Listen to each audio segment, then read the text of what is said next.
नमस्कार,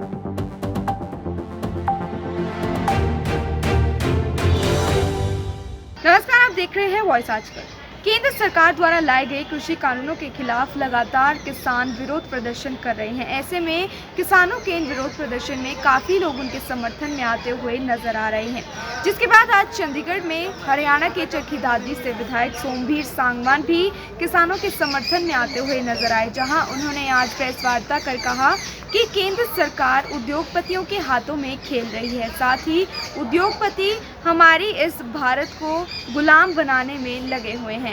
कृषि उपज व्यापार वाणिज्य संवर्धन सरलीकरण अधिनियम 2020 इसका नाम सुनकर बहुत ही अच्छा लगता है, लेकिन अध्ययन करने पर पता चलता है कि कृषि प्रधान देश में कृषि की उपज को व्यापार वाणिज्य करते समय इसे इतना घटिया समझा है। संवर्धन और सरलीकरण के नाम पर कृषक हेतु जटिल और वाणिज्यकर्ता के लिए इसकी लूट को सरल बना दिया है। ऐसा लगता है कि विधेयक किसी वाणिज्यकर्ता ने ही तैयार किया है। कृषि हित इसमें नहीं है। ये कानून वाणिज्यकर्ता का संवर्धन और सरलीकरण अधिनियम है। इसके अध्याय 2 के आरंभ से ही कृषि की स्वतंत्रता को समाप्त करके व्यापार में वाणिज्य को संपूर्ण जमाखोरी कालाबाजारी करके कृषक की लूट में छूट प्रदान कर दी है। कृषक को अनुचित करने के नाम पर सख्त बंधन किए हैं। व्यापारी को इलेक्ट्रॉनिक व्यापारिक प्लेटफॉर्म देने के नाम पर कृषक को धोखा देकर उसे लूटकर भागने की सभी प्रकार की सुविधा प्रदान की। अध्याय 3 में विवाद समाप्त करने के लिए उपमंडल अधिकारी जो मंत्रियों के पीछे पीछे दौड़ता है उसे संपूर्ण अधिकार दिए हैं, जो नेता के आदेश से व्यापारी को संपूर्ण संवर्धन करेगा और कृषक को लूटेगा।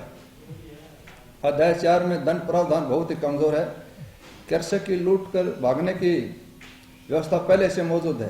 आज पूरा हिंदुस्तान का किसान रोड पे है। सरकार कह रही है कि ये लोग किसान नहीं है, दूसरे आदमी हैं। मैं कह सकता हूँ आज पूरे हिंदुस्तान की पंजाब के भाइयों ने नेतृत्व किया, उसके साथ हरियाणा की तमाम खापें, पूरा हिंदुस्तान का जन जन आंदोलन आज ये बन चुका है। जो उन लोगों के सेक्टर ने भी कहा है हिंदुस्तान के अंदर बहुत बड़ा आंदोलन जो हो रहा है, ये गिनती के बड़े आंदोलनों में से एक है।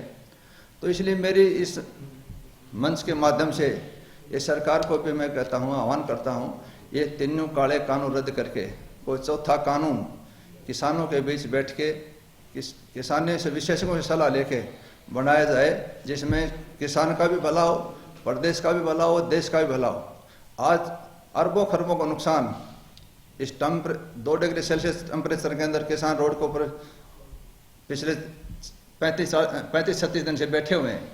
आदमी एक दिन रात काटना मुश्किल होता है। सरकार अपनी तरफ जू तक नहीं रेंग रही, अपनी तरफ से प्रयास कर रही है कि वैसे ही बैठ के चले जाएंगे। अपनी मूछ का सवाल बना रखा है। लोकतंत्र के अंदर पहले भी बहुत से अमेंडमेंट हुए हैं, कानून लाए हैं, रद्द करें। इसी सरकार ने 2016 में भी भूमि अधिग्रहण बिल लाया, फिर वापस किया था। तो मैं तो ये कहूँगा कि 3 कानून रद्द करके चौथा कानून लाया जाए और किसान की भलाई में, इस देश की प्रोग्रेस में, देश के आगे बढ़ने में, चाहे किसी भी प्रकार के फील्ड में किसान का बहुत बड़ा योगदान है। ये भारत देश कृषि प्रधान देश है और इन्होंने अपनी मेहनत के ऊपर सन 1960 से पहले लाल बहादुर शास्त्री जी जो देश के प्रधानमंत्री थे, उन्होंने कहा था किसान जय जवान जय किसान का नारा वैसे नहीं दिया था। वो देश की जरूरत थी। जब आबादी भी क्या थी, उसके बावजूद भी भूखमरी थी, बाहर से अन्न मंगाना पड़ता था। किसान ने अपनी मेहनत के बलबूते पर इतना आज 135 करोड़ की आबादी का भी भरण पोषण करने, उससे भी फालतू एक्स्ट्रा अनाज पैदा कर दिया, तो इसको प्रोत्साहन देना चाहिए था। लेकिन इसकी जो हमारे उद्योगपति हैं उनकी निगाह टेके इस व्यापार को भी, जो किसान की जो खेती है, इसके ऊपर जो कानून बना के इसको जमीन हड़पने का, इस व्यापार में अपना ऐसा बढ़ा के उस पैसे को इकट्ठा करके और जनता को लूटने का जो कानून बना रहे, जो काम करा, मैं कह गलत है। इससे किसान के अंदर, पूरे देश के अंदर रोष है। जिस प्रकार उम्मीद थी पूरे समाज ने, मोदी जी के ऊपर भरोसा किया, लोगों ने दोबारा प्रधानमंत्री बनाया कि गरीब घर में पैदा हुआ है, गरीबी को अच्छी तरह से जानता है, गरीब का भला करेगा।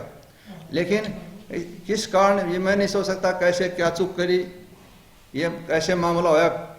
उद्योगपतियों के दबाव में आके, चकाचौंध में आके 3 कानून लाके एक गरीब की नाड़ काटने का काम किया है। इसलिए प्रदेश और देश की भलाई में यही जरूरी है इसको प्रेस्टेज शून्य बना के, मुझे का सवाल नहीं बना के, तीनों काम रद्द करके चौथा काम लाए।